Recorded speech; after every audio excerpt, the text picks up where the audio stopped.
Nestle's Eveready, the instant cocoa. Nestle's Quick for great chocolate milk. And Nestle's chocolate bars present Space Patrol. High adventure in the wild, vast reaches of space. Missions of daring in the name of interplanetary justice. Travel into the future with Buzz Corey, Commander-in-Chief of the Space Patrol. In today's transcribed Space Patrol adventure, Buzz and Happy have just rescued two men from a damaged space freighter. Right now, in their spacesuits, they're helping the two men through the airlock into the Space Patrol ship. Close the hatch, Hap. Yes, sir. We can raise our face pieces now. The cadet will take you back aft, man. Thanks. Better hold it. I've got something in this box that'll make you feel better. Oh, first aid kit, huh? Not quite. And if you don't get your hands up, you'll need more than first aid. Commander, it's a blast gun. We're taking over the ship, boy. Do as you're told, and you'll stay alive.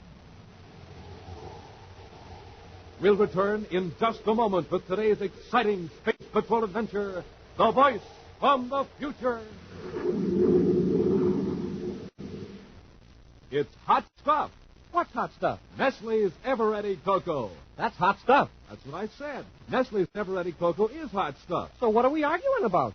I have stopped mixing me up. There's no argument about Nestle's Eveready because everybody agrees it makes the most wonderful cup of hot chocolate in the universe. You said a mouthful, Captain Twofells. Nestle makes such a rich, chocolatey, delicious hot chocolate, it's out of this world. And there's no mixing up either, because Nestle's Eveready practically makes itself. That's right. All you do is put 1, 2, 3 teaspoons of Nestle's Eveready in your cup. You add hot water, and it's made. You don't have to add milk or sugar, because Nestle's is complete. Yes, Nestle's has rich, whole milk and sugar already in it. And you know something? What I like best about Nestle's is that sensational Nestle's flavor. There's nothing quite like it. It's real chocolatey, too. A terrific treat any time of day or night. Glad you mentioned that, Hap, because we always recommend hot chocolate made with Nestle's for a breakfast warm-up. But we also like to see Space Patrollers drink it at all their meals and snacks, too. Now, what did you say was the name of this product? Oh, Hap, you're kidding me again. You know it couldn't be anything but Nestle's Eveready Cocoa. In the bright red can. That's Nestle's. And it's hot stuff. And now, today's Space Patrol adventure, The Voice from the Future. Commander Corey and Cadet Happy have just arrived at the Lunar Fleet Base on the Earth's moon. They're on a mission so secret that not even Happy knows the purpose of their rapid space flight from Terra to the solar system's most closely guarded test base. Right now, in an office reserved for the commander at the Lunar Fleet Base, Buzz slides open a large metal cabinet, revealing a panel covered with a maze of instruments, control levers, gauges, and switches. There you are, Hap. What do you think? Wow, it's wonderful. A model of a rocket cockpit. Mm-hmm. It's a mock-up of the control section of the new rocket ship. Oh, you don't mean the new star drive job? The big hush-hush operation? That's it. Project Infinity has been completed. Or will be as soon as we make a test. Project Infinity.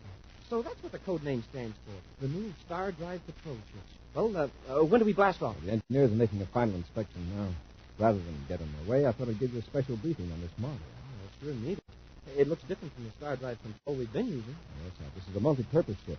It can be used for regular patrols in our solar system as well as for interstellar travel. Oh, this cockpit has got everything. Viewscope, spaceophone, decoders, hyperspace computers. Yes, anti-gravity controls and ultra-sensitive radiation indicators. We're prepared for almost anything you'll encounter anywhere in space. Also, I just noticed there's atomic cannon controls. How far are we going to test this flight, Commander? To Alpha Centauri, a little over 4 light years away. One thing I've been wondering about, though, why all this secrecy? We don't have to worry about any trouble from Tirana anymore. No, we can't be sure that some of the solar system doesn't have spies here in the United Planets. Uh-oh. Something's happened that I haven't heard about. I can tell by your tone, sir. Yes, sir. There's already been an attempt to steal the hyperspace drive designs. Fortunately, the attempt was foiled, but we don't know whether the thief is from one of our planets or from another solar system. Well, maybe some Tiranian spies are still here and don't know that their attack plans are all washed up. Whoever's responsible, we can't afford to take chances. Let's go over this rocket cockpit model in detail, and we'll be ready for the real test. Elsewhere in the office of the Red Star Space Lines in Lowell City on the planet Mars, Rourke Dexter leans back in his chair and stares dreamily at the huge space chart on the wall. Behind Dexter, the door opens, and Nate Soren shambles in, and settles his huge frame in the only remaining chair.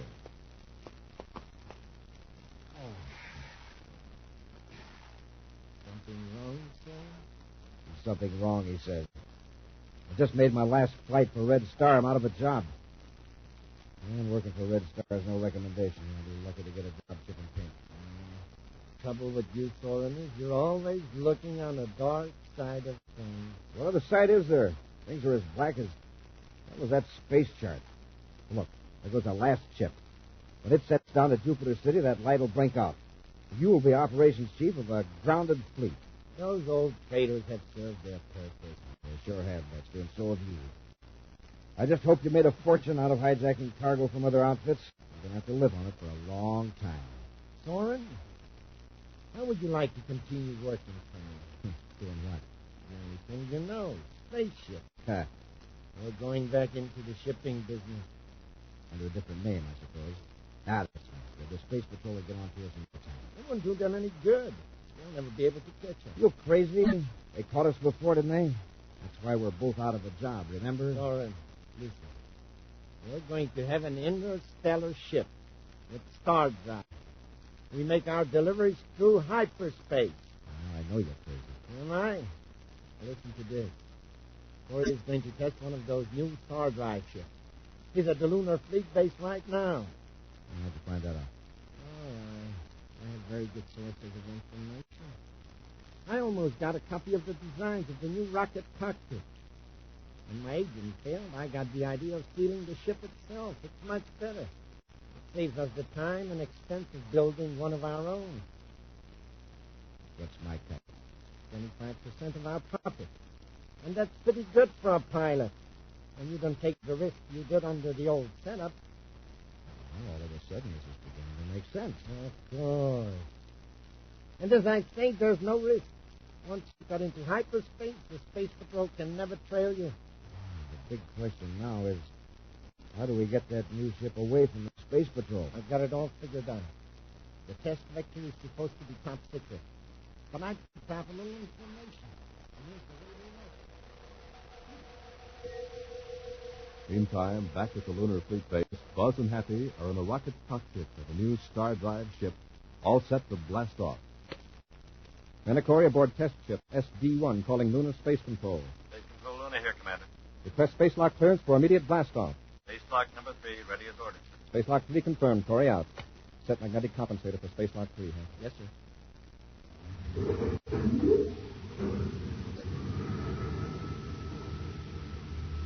5 seconds.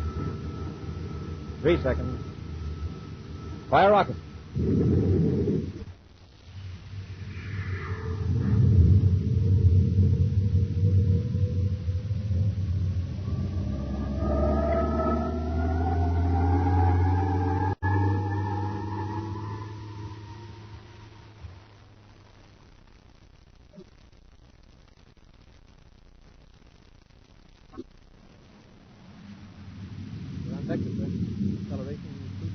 We'll hold it at this rate till we're beyond the Jupiter orbit. Then we'll increase to attain star drive velocity near Neptune. Uh-oh. Manny, the U-boat here. It's a spaceship. Looks like a cargo ship, sir. What's it doing clear out here? That means being free fall. I don't see any rocket flying. What do we do? We change vector? All the trouble we took to make a nice private test, some old hawk running along. Yes, that will give them a wide berth. 5 starboard rockets. Yes, sir. Cargo ship JF-307 calling Space Patrol.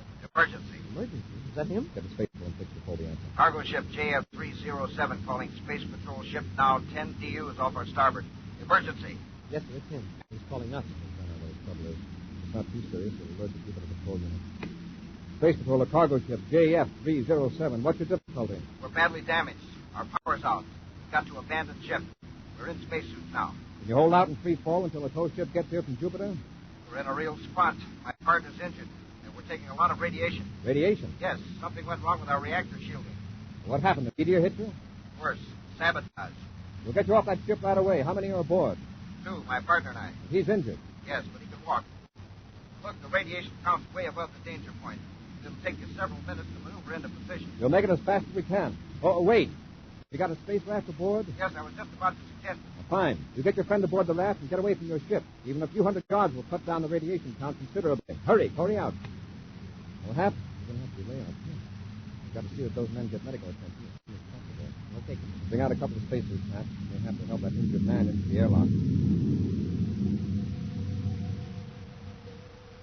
A few moments later, Buzz decelerates the spaceship as he sights the tiny space raft floating away from the damaged cargo ship under the propulsion of compressed air from the jetpack. With rockets cut off, Buzz and Happy stand in the airlock of their ship, looking through the open hatch as the raft maneuvers closer. Commander Corey to space raft. Did you read me? Yes, Commander. Accelerate with your forward jetpack. It'll save your pal a rough bump. Sure.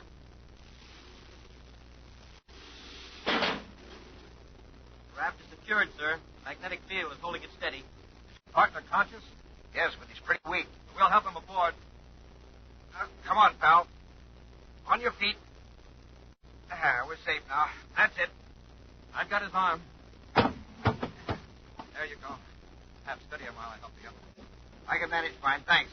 You better let me take that box to you aboard. It's okay, just some personal effects. All right, close the hatch, Hap. Let's get into the ship. Yes, sir. I'll get the inner hatch.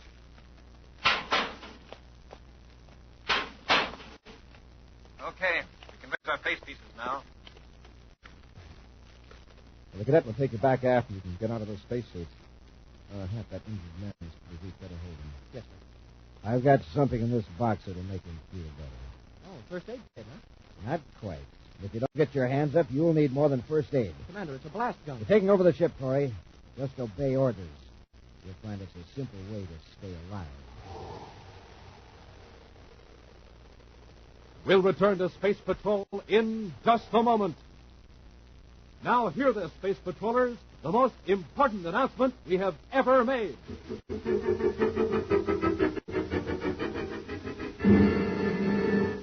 Right now, today, you can get a model of the rocket cockpit, a scientific, accurate scale model of the new star drive patrol ship called Project Infinity.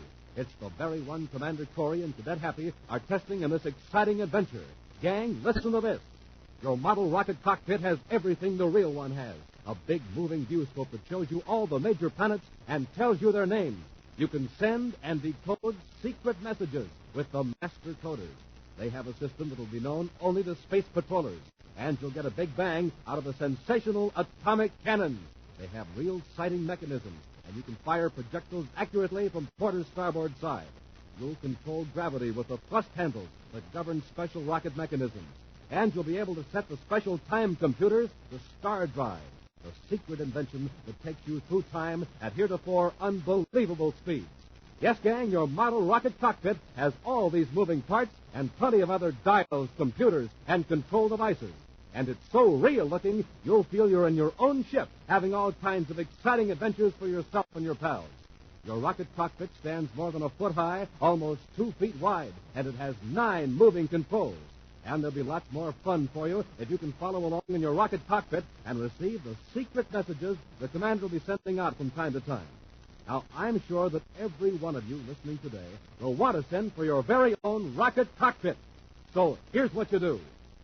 Send your name and address and 25 cents in coin, plus 2 wrappers from any size Nestle's chocolate bars to Nestle, Box 54, St. Louis, Missouri. Again, it's your name and address and 25 cents in coin, plus wrappers from any 2 Nestle's chocolate bars to Nestle, Box 54, St. Louis, Missouri. And hurry, fellas and girls. Don't miss a minute of the fun of owning your very own rocket cockpit.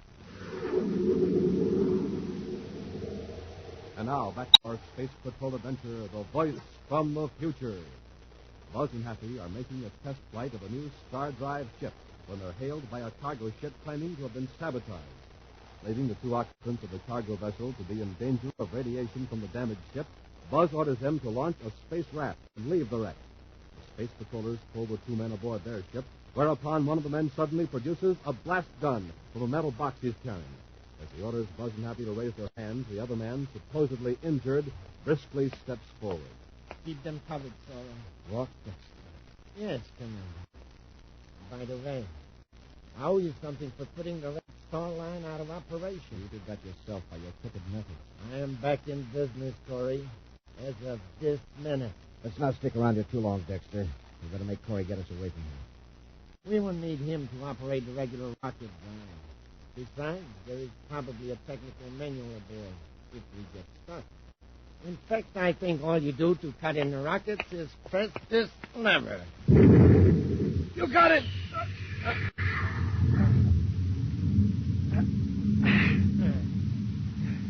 That'll get us far out in space. We'll look up Corey and the cadet and try to figure out that star drive. I'm warning you, Dexter. Don't play around with that hyperspace drive. It involves the kind of arithmetic where 2 and 2 don't always make 4. I can figure it out. And if I get stuck, I'll make you give us a hand. Yeah, you'd be surprised, Corey, what Dexter and I already know about the star drive. You'd be surprised at what you don't know about. Soren, march him back aft and lock him up.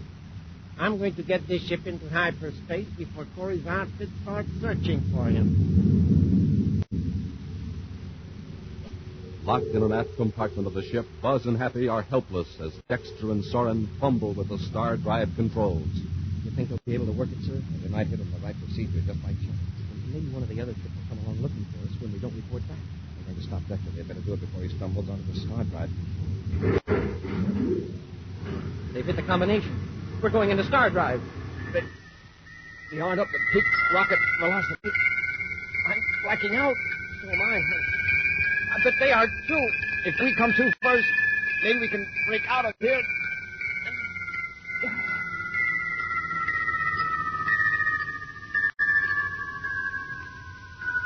Under the stress of the sudden transition from regular three-dimensional space to hyperspace, Buzz and Happy lose consciousness.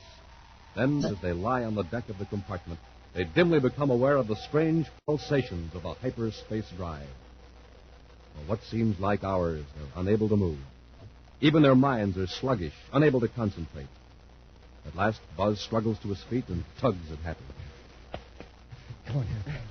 Try to step on it. It's sort of strange. Like I'm half dreaming. We've got to find out what's going on up in the rocket cockpit. We're still in star drive from the sound of things. Yeah. We've never been in hyperspace this long before. Not even when we made that 500,000 light-year trip 7 weeks ago. Let's see if we can get that compartment door open. Yes, sir. Well, one thing about this ship, it's built strong. Now, hold it, Hank. Somebody's unlocking the doors. It's been guarded. We can overpower them now. Corey! Soren. Corey! I've got him, Commander. Corey, help. Get Dexter, he's... Something's wrong with Soren. Be slow. Dexter's going crazy. The ship, it's out of control. Captain, grab him in there. Yes, sir. We'll lock him up and up to the cockpit. Hurry.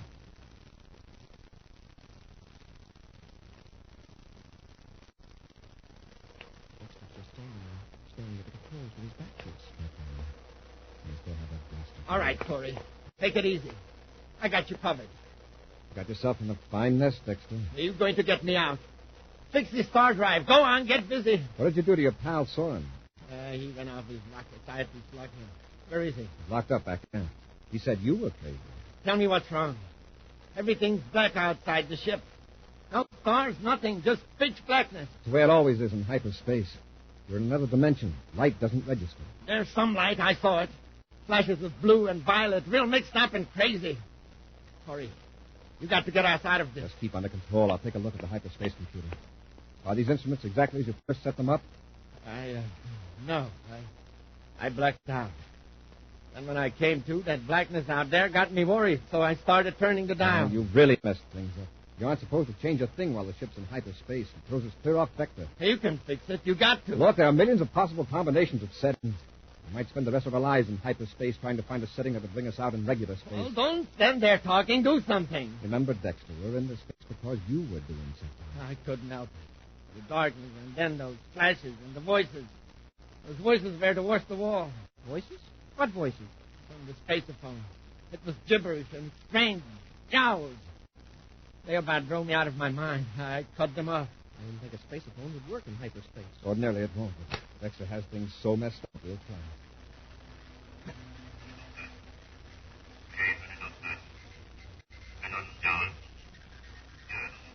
Broken rockets. Where did that come from? No way to tell. Evidently, some spaceophone signals filter through in slits like those flashes of light. Yeah, but from where? That sound certainly wasn't from our solar system. Hap, I think we're on some sort of spiral in hyperspace. We're whirling round and round. Pull us out of it. There's no way to tell what direction to go, either in time or space. There's another signal, sir. Expect the agreement to have a beneficial effect on world commerce. Commander, it's English. New York City. 4 Australian swimming champions arrived here today and immediately plunged into the final phase of training for the Olympic Games. Hey, it's a newscast. Officials of the Olympic Committee are confident that world records will be broken this year in track and field events as well as in other sports. That's funny. There aren't One any Olympic prediction Games is this certain. year. More athletes will compete in the 1972 Olympic Games than any similar event in history. You say 1972? That's what it sounded Aye. like, but I don't... I've just been handed a special bulletin. White Sands Proving Grounds, New Mexico. A 3-stage rocket carrying 2 men has landed on the moon. The radio report from across 238,000 miles of space states that both men are safe. There are no details at present. But, friends, there's no doubt about it. The era of space travel is definitely here.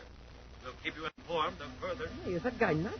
Why is he so excited about a rocket reaching the moon that's been going on for 1,000 years? Yes, he did say 1972. And it was in October 1972 that the first man-piloted rocket reached the moon. Sure, everybody knows that. What kind of a newscast was that? All ancient history. It's a wonder he didn't tell us about Columbus. Don't you realize what happened?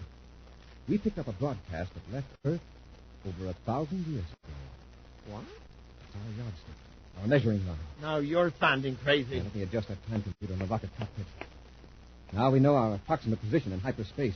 We're at the distance a radio signal would travel in. Let me see, from 1972 to now, it's 1,009 years. Corey, what are you going to do? We're going to reset our hyperspace vector. If we haven't completely gummed up the works, we'll emerge back in regular space a few light years from the solar system. Nothing's happening. It's not going to work. We'll be in this crazy mixed-up space the rest of our lives. You should kick, Dexter. We're mixed up in regular space. Commander, you've hit it. Right, Hap. Hold on, we're coming out of star drive.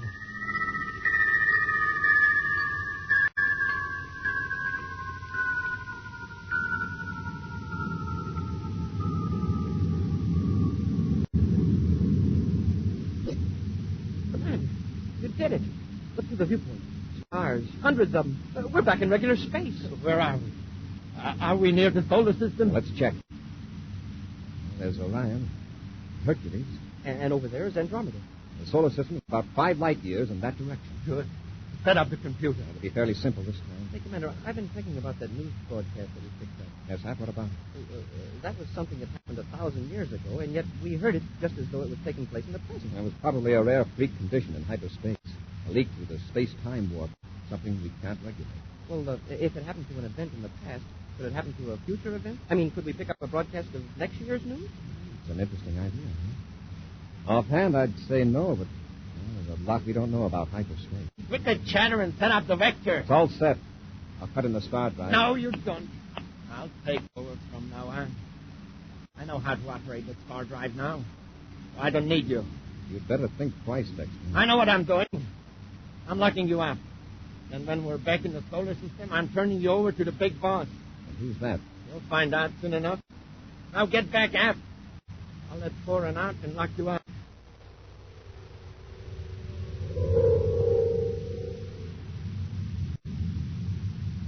Are you sure you know how to work this star drive, Dexter? Yeah. I've been watching Corey operating. I almost had it right the first time. Sorry I lost my head a while ago. I thought we were finished. Forget it. From now on, we've got nothing to worry about. Well, here we go into the star drive.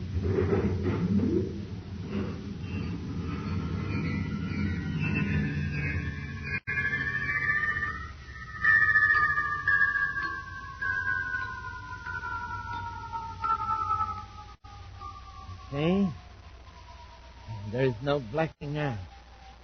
In a few seconds, we'll be back in the solar system.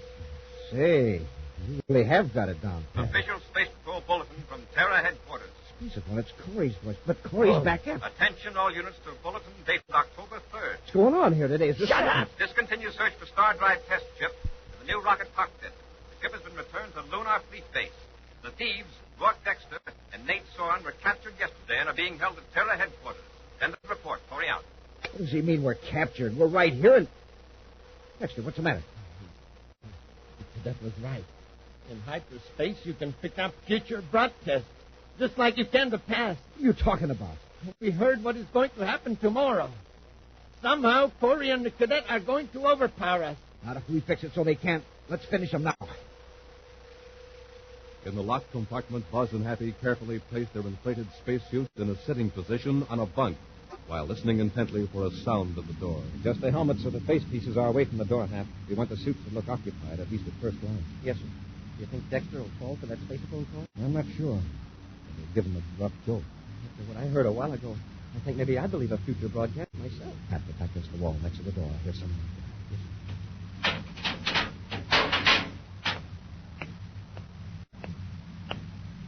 There's the secret of your spaceophone call from the future, Dexter. Yeah. They use their suit spacephone. Yeah. We'll just put an end to that.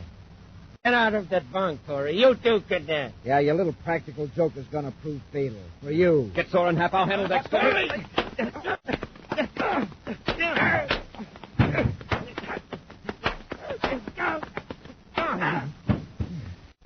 All right, hold the blaster on. I'll go up to the cockpit to check the position. I'm not licked yet, Corey.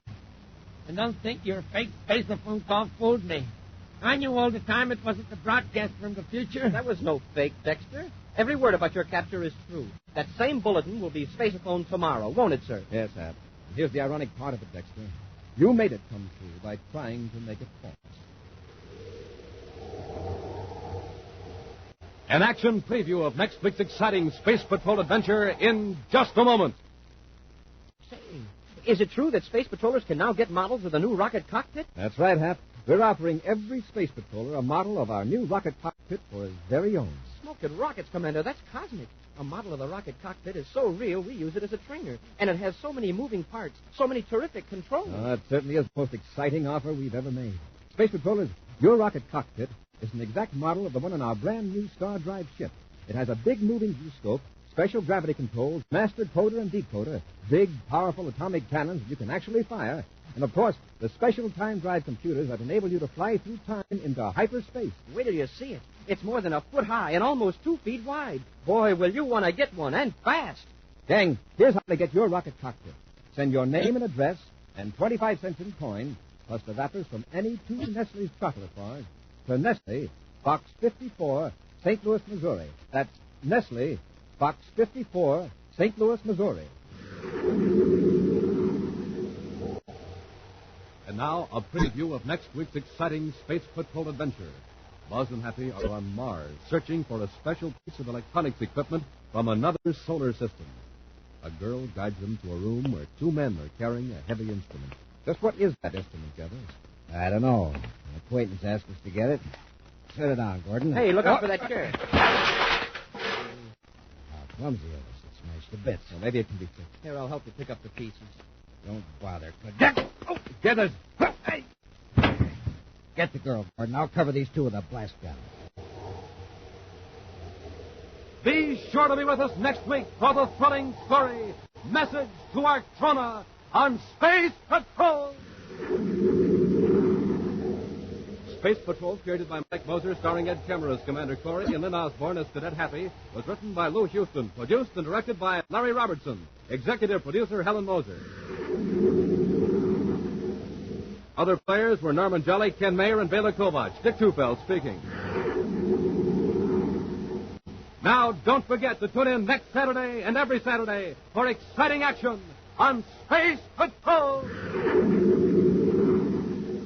This week's Space Patrol was brought to you by Nestle's Eveready, the instant cocoa, Nestle's Quick for great chocolate milk, and Nestle's chocolate bars. This program is broadcast to our armed forces overseas through the worldwide facilities of the Armed Forces Radio Service. Space Patrol came to you transcribed from Hollywood. This is ABC Radio Network.